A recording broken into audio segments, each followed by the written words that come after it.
Hello everyone, welcome back to the Code Management System Design series. In the previous episode, we have already discussed about the load balancers and understood how they help us distribute incoming traffic across multiple application servers. And for that, I made two parts, episode 5 part 1 and episode 5 part 2. So if you have not visited yet, so go to the System Design series playlist, and there we have covered 5 episodes.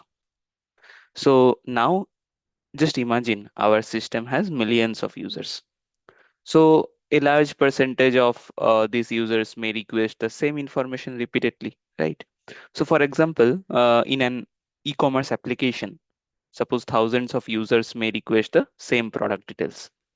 So if every request directly goes to the database can quickly become a bottleneck. So this is where caching becomes extremely important. So in this episode, we will understand caching from the fundamentals all the way to production level system design. So we will discuss the cache hit and cache miss, cache aside, read through, write through, Redis, TTL, eviction policies, hotkeys, and finally, like how caching fits into a scalable architecture.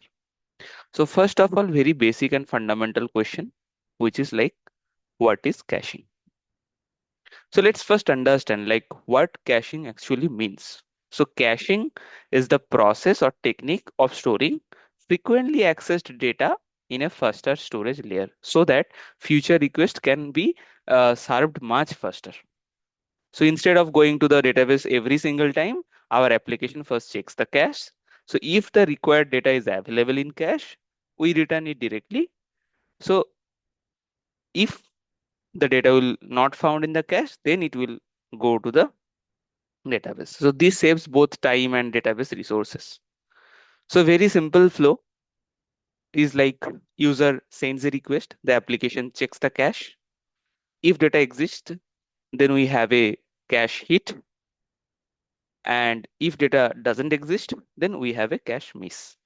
And the application goes to the database. So the basic objective of caching is reduce latency and reduce load on the primary data sources, right? Next is why do we need the caching? So now the important question is like, why do we actually need the caching? So the first reason is performance. So memory-based access is generally much faster than repeatedly querying a database or calling another remote service. So the second reason is database protection. Suppose our application receives 1 million requests. So if every request reaches the database has to process 1 million of operations. So, but suppose 80% of those requests are for data that can be cached, like similar type of data. So then a large percentage of those requests can be handled by the cache, right? So that is the another reason. The third reason we can say about the scalability. Okay. So like caching allows our system to handle significantly more read traffic without like increasing database capacity at the same rate. So caching helps us with lower latency, higher throughput, lower database load, better scalability, better user experience. So first reason I have told about performance. The second reason I have told about the database production.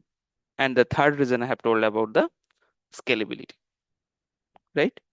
So next is like cache hit and cache miss. So two terms that you must understand very clearly.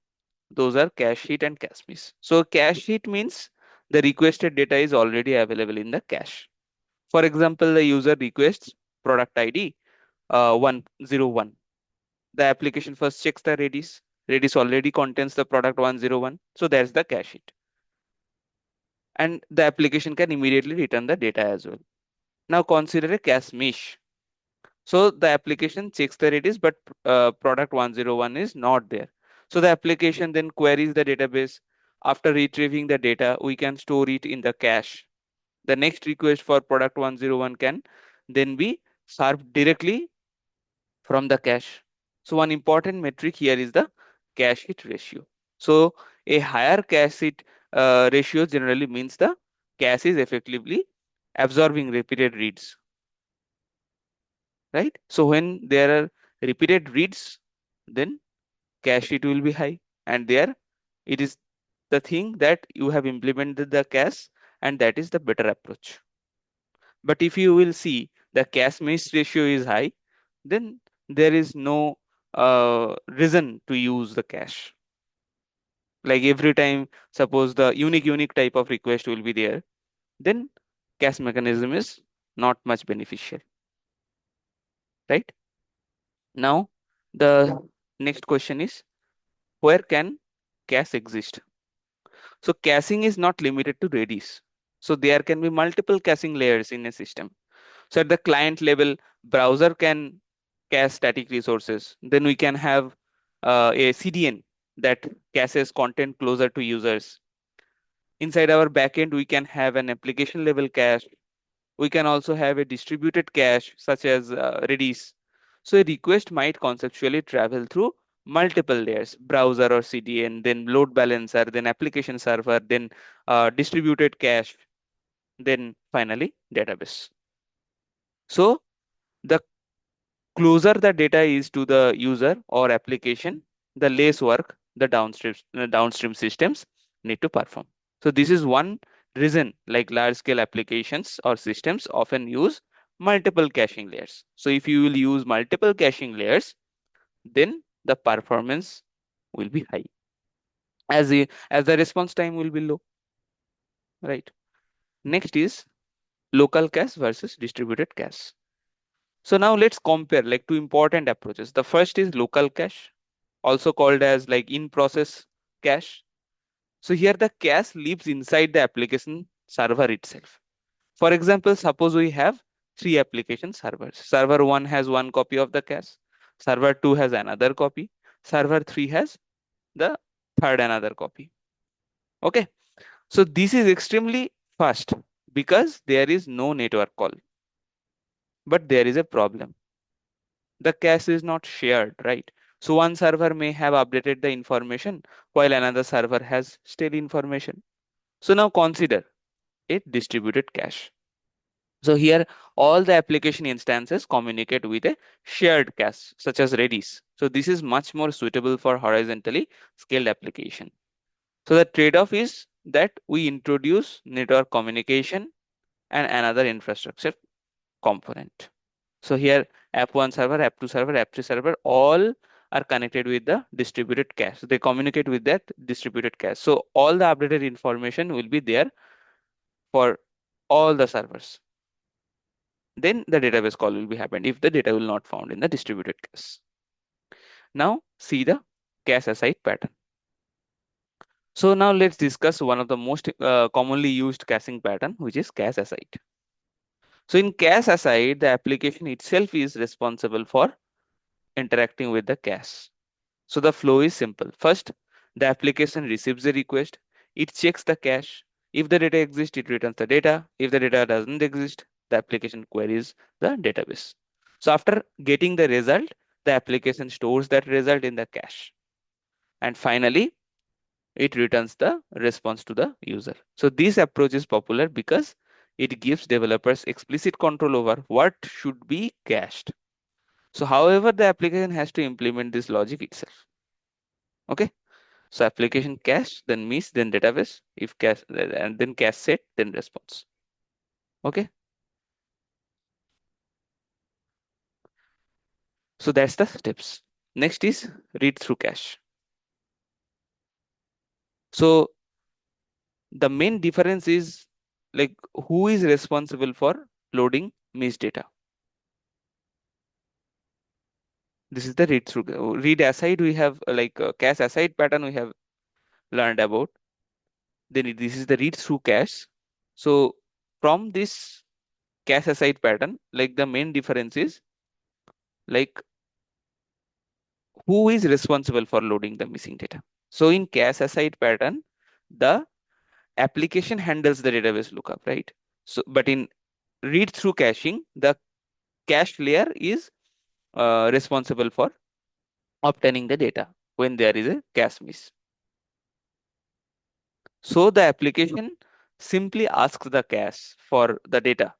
If the data exists, it is returned. If it is not, then the cache layer basically retrieves it from the underlying data source and makes it available. So this can simply application code. However, whether read through is suitable depends on the caching technology and architecture we are using.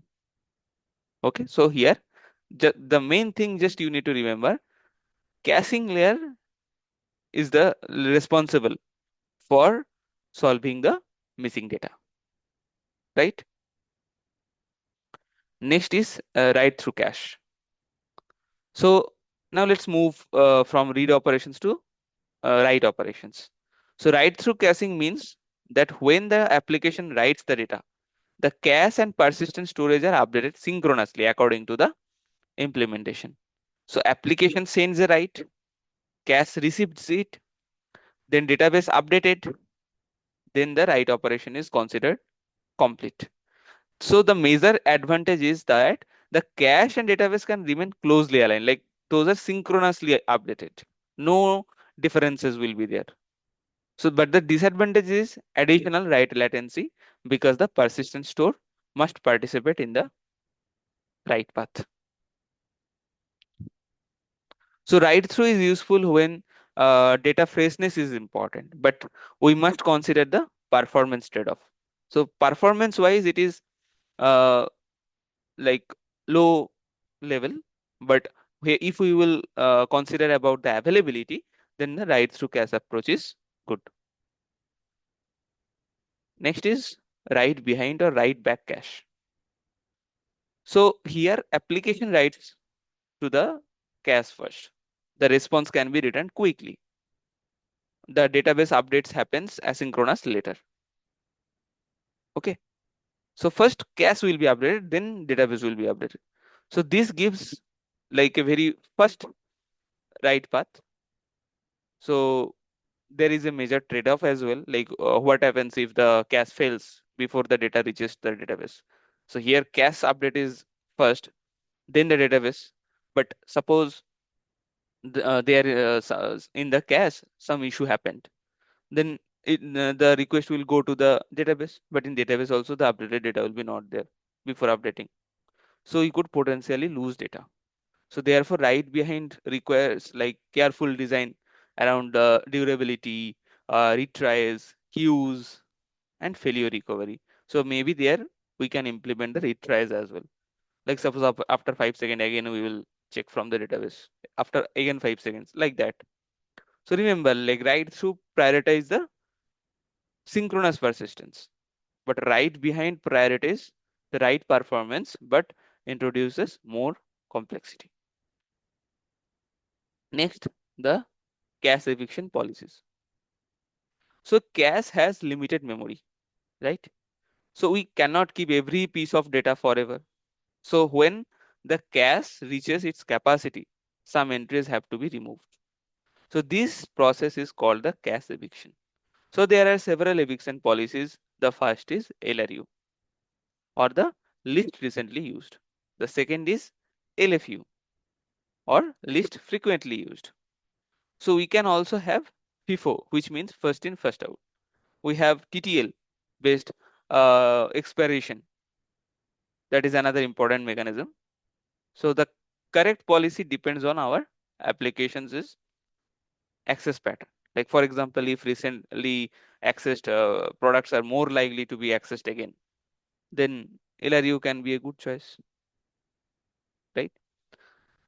Next, TTL, the time to leave. So TTL, like stands for like time to leave. So it determines like how long a cache entry should remain valid. For example, suppose we cache the product information with a TTL of 5 minutes. So after 5 minutes, the entry expires. The next request will result in a cache miss, and the application can retrieve fresh data from the database. So TTL creates an important trade-off. If the TTL is very short, the data remains fresh, but we may have more cache misses. If the TTL is very long, we get better cache efficiency, but potentially stale data. So therefore, TTL should be determined based on the business requirement. Next is Redis as a distributed cache. So one of the most popular technologies used for distributed caching is Redis. So Redis is an in-memory data store that basically provides very fast access to data. So it is commonly used for like caching, session storage, counters, rate limiting, temporary data, distributed coordination in some architectures. So Redis also provides features such as TTL and different data structures. But one important point, like we should not automatically treat Redis as the permanent source or like truth for our business data. In many architectures, the database remains the persistent source of truth, while Redis acts as the performance optimization layer. And that is very much important. The primary source of data should be the database. But for optimization layer, as a optimization layer, we can use the Redis or distributed cache. Next is cache invalidation. So now we come to one of the most important and difficult caching problems, like the cache invalidation. So like cache invalidation means like suppose our database contains product price 1000 rupees. Our cache also contains product price 1000 rupees. Now the product price changes in the database to 1200 rupees. So if we don't update or remove the cached value, the cache will continue returning 1000. So now users are receiving stale data. So this is why cache invalidation is critical. So we can invalidate data using TTL, explicit deletion, cache update after database write, event-driven invalidation, version cache keys. So the correct solution depends on the consistency requirement. So next, we will learn about cache consistency. So caching creates an additional copy of our data. So therefore, we have to decide how consistent the cache must be with the database. So some systems can tolerate slightly stale data. For example, product recommendations may be a few seconds old, but some data cannot tolerate stale values. For example, a certain financial or transactional information may require like much stricter consistency. Therefore, don't simply ask like, should I use caching? Instead, ask like, how much staleness can this business operation tolerate? So that answer will influence our caching strategy. Next is cache Stampede or thundering herd.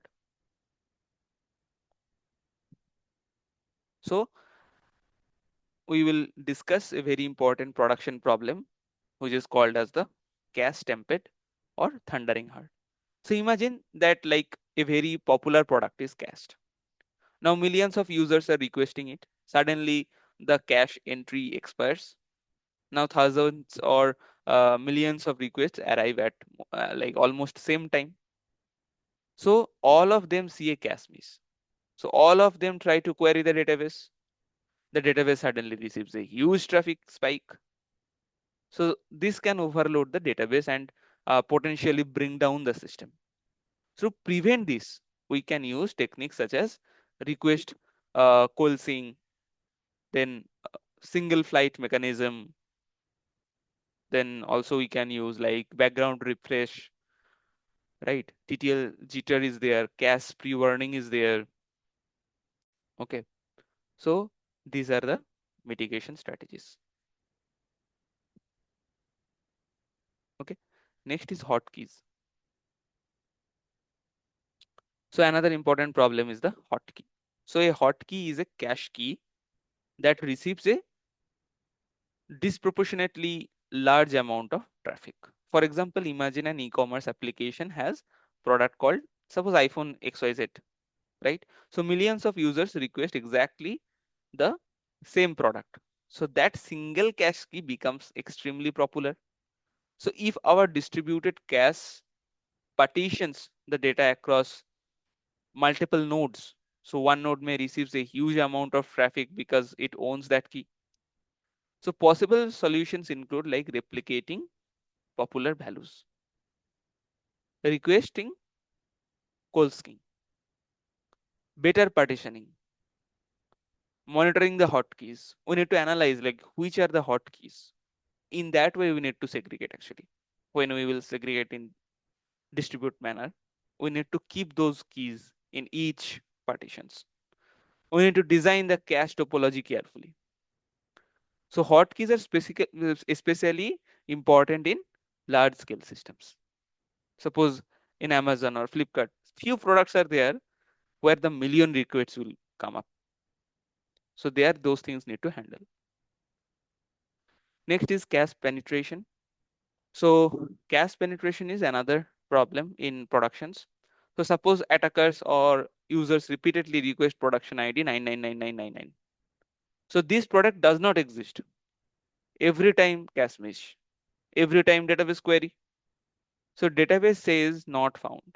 Next request comes again, cache miss, database query again. So this can put unnecessary pressure on the database, right? So one common solution is negative caching. Like we temporarily cache the fact that the requested object does not exist. So then repeated invalidate like which are invalid request. So that those can be answered from the cache instead of repeatedly reaching the database. So input validation can also help. So that is the cache penetration. So if some invalid ID is there, the cache miss happens, database not found, and temporarily cache negative result. So that result also we can show from the negative caching as well. Next is important topic is cache avalanche. So now we will understand this cache avalanche. So a cache avalanche happens when a large number of cache entries expire around the same time. So imagine like we cache 1 million products. If all of them have exactly the same TTL and expire at the same time, a huge number of requests may suddenly go to the database. That creates a traffic spike. So one common solution is TTL jitter. So instead of giving every entry exactly the same expiration time, we introduce some randomness. For example, like product A expires in 300 seconds, product B expires in 317 seconds, product C expires in 289 seconds. So this spreads the load over time.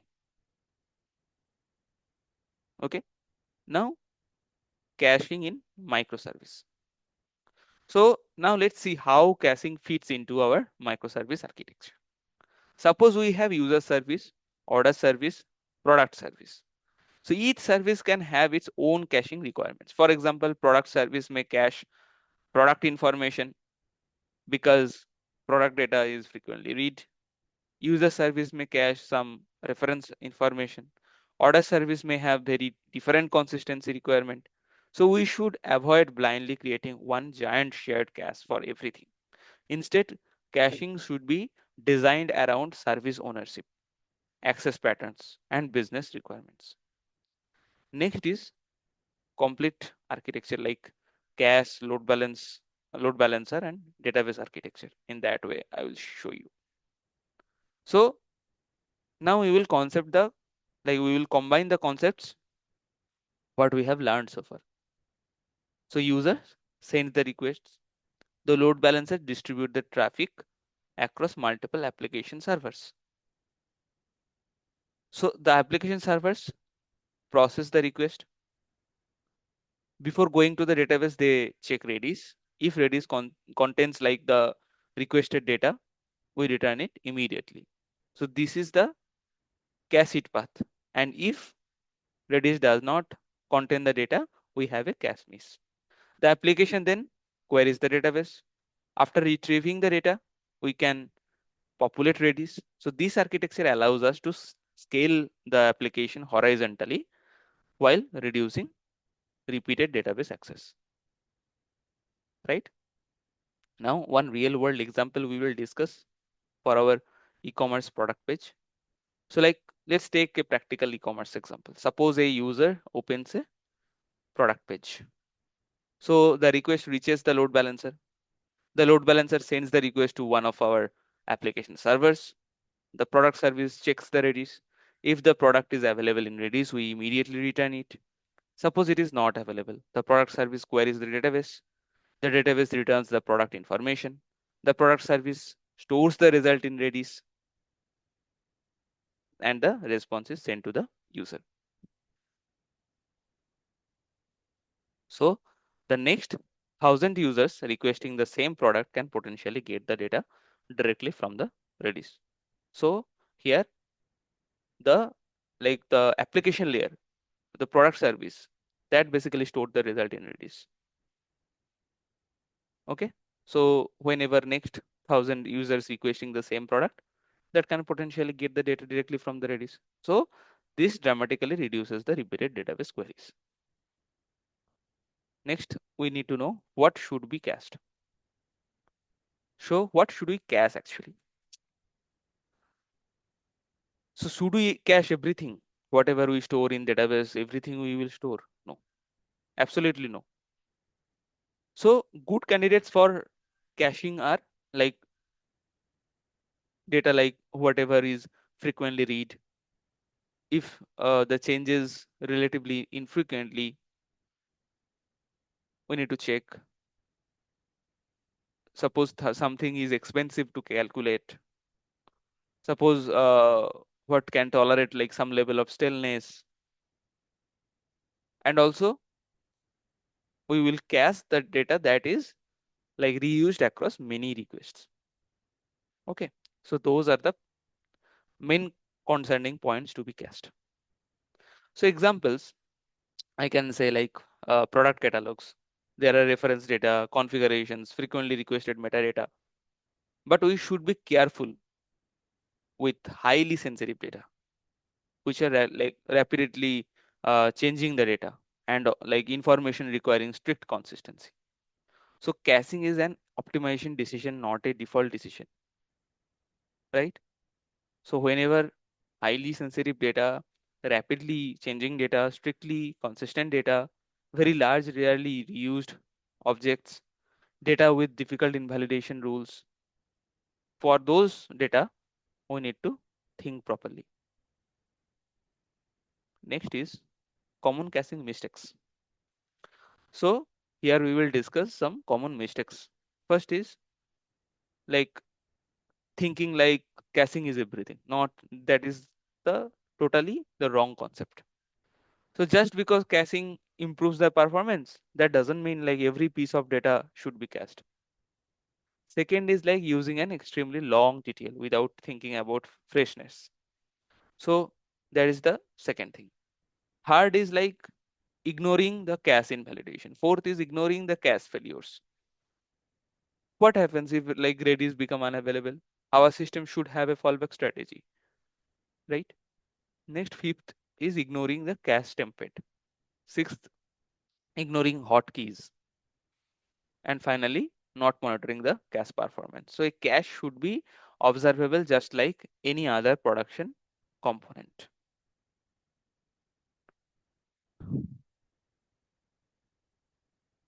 Next is important cache metrics. So when we deploy caching in production, we need proper monitoring. The first important metric is the cache hit ratio, like how many requests are successfully served from cache. Next is cache miss ratio. We should also monitor cache latency, memory usage, eviction count, hotkey traffic, error rate, timeouts, and database traffic caused by cache misses. So suppose our database traffic suddenly increases. So one thing we should check is like whether our cache hit ratio has dropped. Observability helps us identify these problems quickly. Okay. Next is like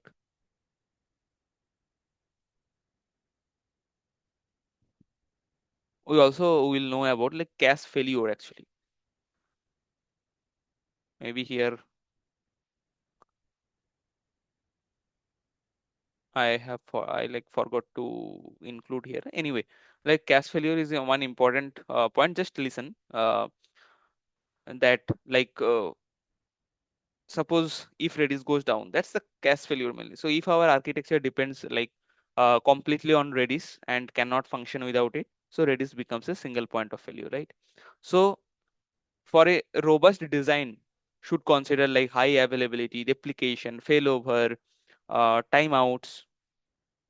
So circuit breaks were appropriate and graceful degradation. So for some systems, like the application can temporarily fall back to the database. So however, we have to be careful. Like if millions of requests suddenly bypass the cache and hit the database, we can create a database overload.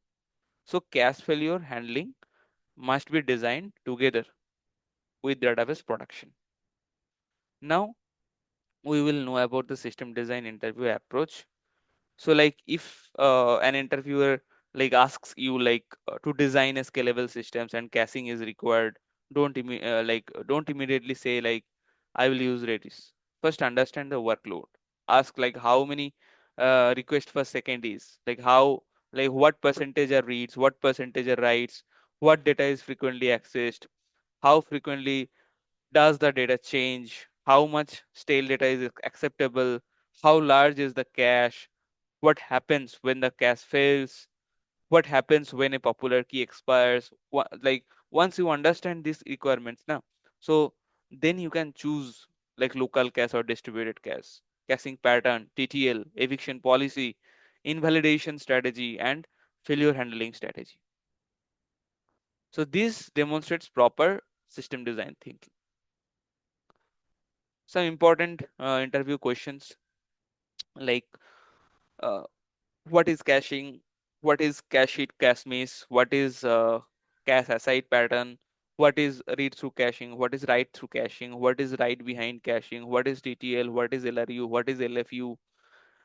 Next is like why is Redis commonly used, why next is like what is cache invalidation, what is cache stampede, what is a hotkey, what is cache penetration, what is cache avalanche, how do you handle cache failure, and finally like how do you design caching for an e-commerce application. So these are very common like areas for system design interviews.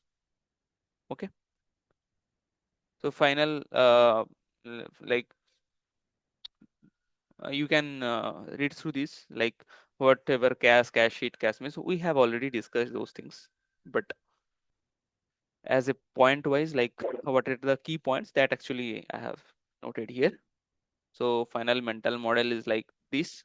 So uh, just understand the complete mental model. So at the top we have the users generating the high traffic.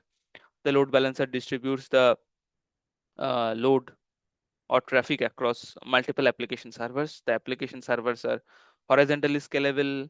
For frequently accessed data, the application checks Redis. If there is a cache hit, the request is served quickly. If there is a cache miss, the application queries the database. The database remains the persistent source of truth. Read replicas can further help with database read scalability.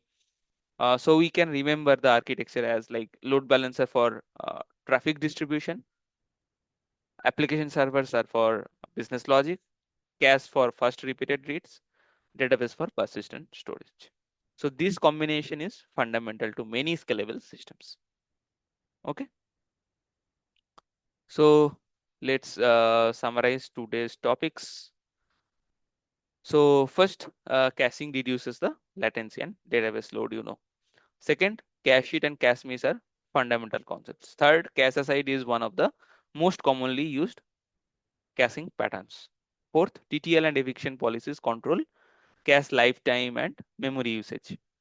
Fifth, Redis is commonly used as a distributed cache. Sixth, caching introduces consistency and invalidation challenges. Seventh, production systems must handle cache template, hotkeys, penetration, avalanche scenarios. And finally, caching should always be designed accordingly to the workload and business requirements. So don't just add a cache because everyone uses caches. So understand the problem first, understand your business scenarios, then choose the appropriate caching strategy.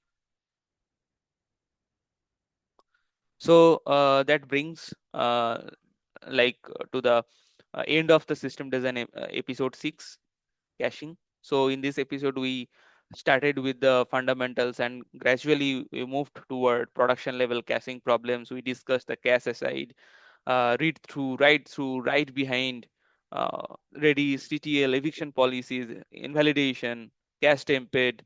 We have discussed about like hotkeys, cache penetration, and cache avalanche, right? So in the next episode, we will move deeper into another critical part of system design, what is like database scaling. So we will discuss the database bottlenecks, replication, read replicas, partitioning, sharding, indexing, how the database can scale when our traffic grows significantly. So if you are following this system design series, make sure you understand today's caching concepts because caching and database scaling are closely connected. So thank you for watching. This is Code Type Management. Just learn, design, and build the scalable systems.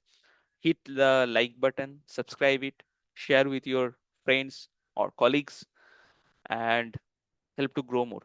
Thank you, everyone. Bye. See you in the next session.